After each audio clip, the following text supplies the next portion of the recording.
How you doing, guys? Chris here. So GoPro is out asking questions about new features they think you want on your next GoPro.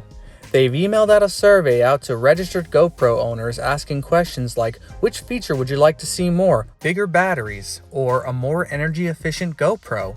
Perhaps a more light sensitive lens, or a more suitable ISO setting?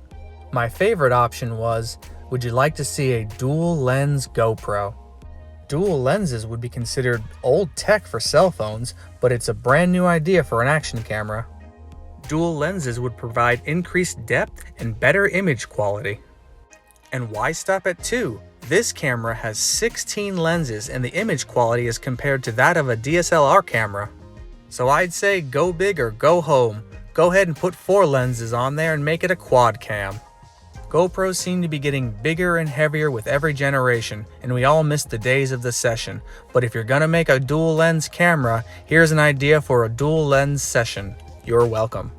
We may not see this increase in lenses on the Hero 10, but its time has certainly come.